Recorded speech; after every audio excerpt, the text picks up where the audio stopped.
Paz do Senhor, irmãos. Vou ler para nós. Deuteronômio 28, verso 1. Diz assim: Se vocês obedecerem fielmente ao Senhor, o seu Deus, e seguirem cuidadosamente todos os seus mandamentos que você hoje dou a vocês, o Senhor, o seu Deus, os colocará muito acima de todas as nações da terra. Todas essas bênçãos virão sobre vocês e os acompanharão, se vocês obedecerem ao Senhor, o seu Deus. O princípio da obediência, ele está muito ligado à comunhão com Deus. O que seria isso? Toda autoridade instituída com, vamos dizer, um bom ou um mau motivo, vamos dizer assim, ela vai necessitar de obediência dos seus seguidores. E aqueles que obedecem uma autoridade é porque ele tem um sinal, uma confiança, ou ele está sendo oprimido para obedecer. No caso do reino de Deus, é necessário obedecer a Deus. Mas a causa de Deus é o amor, é o zelo, é o amor que o Deus tem pela humanidade. E Deus provou o seu amor enviando Jesus morrer por nós. Então o que a gente tem que entender? Obedecer a Deus é muito importante. Desde a criação, Deus colocou o homem no jardim do Éden e, e desenvolveu o princípio da obediência. O homem tinha que obedecer à instrução de Deus, às orientações. A, Quando Deus forma o povo de Israel, né, começa a trabalhar para formar o povo, também foi necessária a obediência dos patriarcas. Depois, quando o povo sai do Egito e vai se estabelecendo como nação, as regras de conduta, né, depois Deus criou as regras de governo, né, juízes, reis e tudo mais, profetas. Tudo isso era necessário a obediência aos princípios de Deus. Quando o povo se afastava desses princípios, deixava de obedecer a Deus, o povo tinha muitas consequências porque ficava debaixo de um outro governo. Você vê no segundo mandamento, fala assim: não terá outros deuses diante de mim. A palavra deuses lá é Elohim. E Elohim significa um governo. Então Deus está dizendo assim: não terá outro governo. Ele não está falando só como no outro mandamento, né, imagens de escultura e tudo mais. Ele, quando fala ter outros deuses, é a devoção, o governo desse outro Deus sobre a vida da pessoa. Então, a obediência é necessária. Só que a obediência tem ficado cada vez mais difícil, vamos dizer assim. Por quê? Principalmente na sociedade moderna, com as ideologias aí, com os comunismos da vida, os progressismos, o que tem se desenvolvido? Que a ideia de obedecer é ser humilhado. Então, por exemplo, dentro de uma família, a mulher, ela tem, ela perdeu o senso da graça da submissão, por exemplo. Porque ela vê a submissão, a obediência como uma humilhação ao sistema machista, né? O filho às vezes tem dificuldade de ter submissão ao pai e à mãe, porque vê isso como privação de liberdade, né? Ou também, às vezes, um funcionário que vai entrar para uma empresa, ele tem dificuldade de ser submisso a um gerente, a um encarregado ou o próprio dono da empresa, porque ele vê isso como uma humilhação, tem que obedecer. Cumprir o que é orientado é uma humilhação.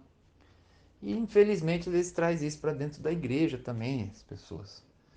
Uma pessoa tem dificuldade, às vezes, de submeter a uma liderança, né, ministerial, porque se sente humilhado.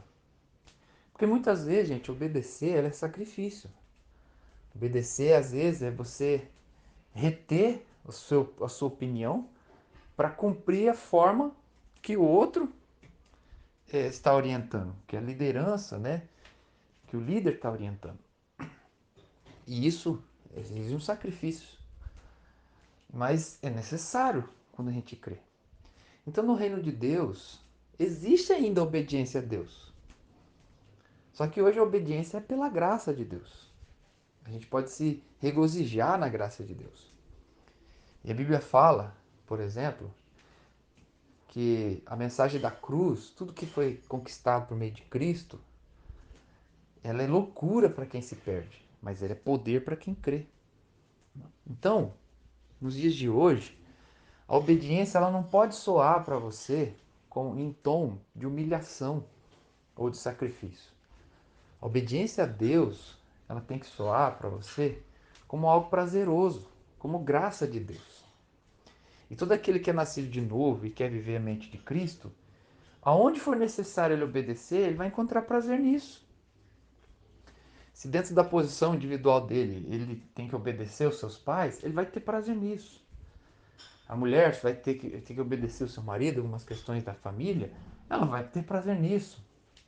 O obreiro ou a pessoa que está ali cooperando com a obra tiver que obedecer alguém em sua liderança da igreja, ele vai ter prazer em ser submisso. Por quê? O reino de Deus é diferente do mundo. É na contramão do mundo. Então, o que eu quero dizer? Você tem que ter sede por obediência. Porque geralmente a gente tem sede das coisas que nos faltam, né? O que significa sede, a fome? Fome, você sente a necessidade de comida, né? No caso da sua alma, você sente a necessidade do prazer da comida, né? Mas o seu corpo, o teu cérebro, ele sente falta da nutrição da comida. É igual a pessoa que fica com uma vontade de comer doce, na verdade, ela quer o cérebro dela está querendo os sais minerais necessários para o bom funcionamento do corpo, mas ela interpreta o prazer que o doce pode gerar para ela, né? Então, da mesma forma, quando a pessoa tem sede, né, de água, tô falando água física, ela tem sede, ela ela vai pensar, ela vai ver a seguinte forma: ela quer beber aquela água para saciar aquela sensação de sede, né? Então não é porque a água vai hidratar, vai promover lubrificação dos órgãos, vai transportar os nutrientes. Não é isso. A pessoa não pensa dessa forma técnica. Ela pensa que ela quer tirar aquela sensação. Tanto que as pessoas não se importam com os sais minerais da água, não se importam com o pH da água, não se importam com esses detalhes, né? Então, mas o que eu quero dizer? A sede, a fome, o desejo por algo, não pode ser só por aquilo que você precisa. O novo nascimento produz em nós desejo por aquilo que nós temos que fazer também. Está entendendo o que eu quero dizer? Há uma revolução da graça. Graça é viver uma mentalidade, os desejos, as emoções que o mundo não vive. Então, você não pode ter fome e sede só da necessidade. Desejo pela necessidade. Por exemplo, lá um dos profetas anunciou, se não me engano, Joel, né? Ele disse que naqueles dias, diz o Senhor, derramarei sobre todos a minha fome e sede pela minha palavra. Ou seja, há uma promessa de Deus que nós vamos ter sede pela palavra. E a palavra de Deus, ela não se baseia só em promessas para você. Tem todas as bênçãos, tem tudo aquilo que Cristo conquistou, inclusive esse trecho, né? Eu li esse trecho porque fala da obediência severa. Se o israelita obedecesse exatamente os mandamentos da forma que Deus falou, Deus produzia bênçãos para ele. Então ele fazia de forma interessada, né?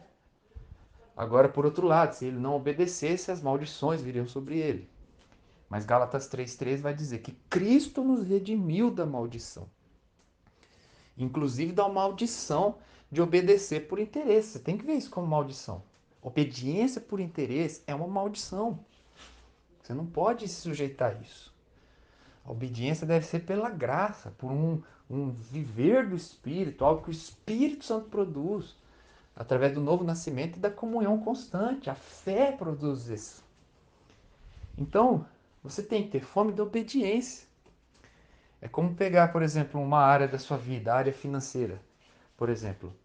Existem muitas promessas de Deus na questão financeira e muitos propósitos de Deus na questão financeira. Mas para isso existem princípios, mandamentos da lei do espírito de vida que você tem que guardar na vida financeira. E o que eu quero dizer? Você tem que ter uma sede pelos princípios. Você não tem que olhar para sua vida financeira e falar, eu preciso que Deus me abençoe porque eu estou precisando de dinheiro. A tua sede não é aquilo que Deus vai te dar. A tua sede tem que ser daquilo que você tem que fazer. Tá me entendendo? Vou dizer de novo. A sede, o desejo que você tem que ter na necessidade, não é por aquilo que Deus vai te dar, que é o dinheiro. A sede, o desejo que você tem que ter é aquilo que você tem que praticar. Quer ver um exemplo prático? A pessoa é um dizimista e naquele período ou naquele mês que ela ganha menos, ela não entrega o dízimo. Mas ela devia agir o contrário. Por quê? Ela tinha que ter sede de praticar dízimo, não é ter sede de mais dinheiro. É isso que eu estou dizendo.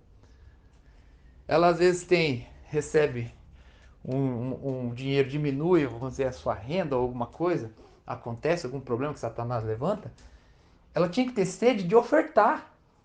A sede do espírito dela é ofertar.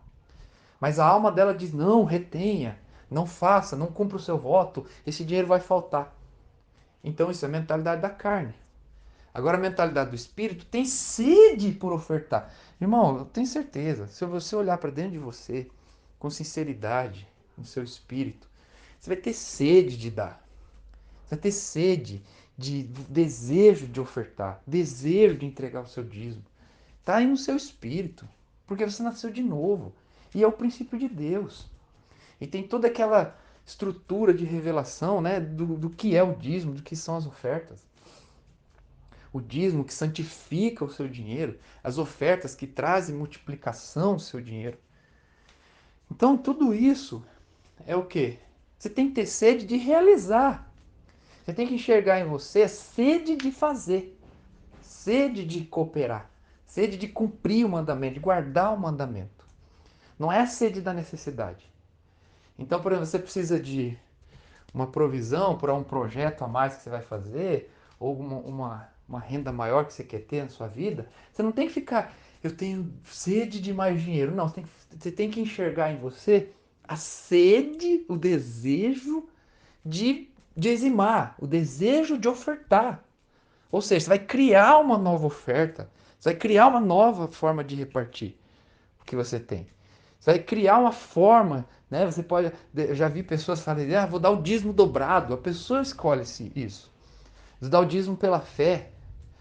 A pessoa tem um tanto de dinheiro e ela dizima antes de receber o que ela está esperando, porque ela tem desejo, fome por praticar essa palavra. Essa fome que tem que ressaltar. E se o Espírito Santo trouxe essa palavra, eu declaro sobre você, em nome de Jesus, nesses dias, será ressaltado dentro de você o desejo de cooperar, o desejo de guardar os princípios, o desejo de guardar os mandamentos. Você vai enxergar que a sua fome, sua vontade, o que você precisa, não é daquilo que Deus, em primeiro lugar, não é daquilo que Deus já te deu em Cristo. A tua fome é em guardar o princípio, em fazer o que é correto aos olhos de Deus. Eu declaro isso sobre você. Pai, confirma essa palavra no coração de cada um.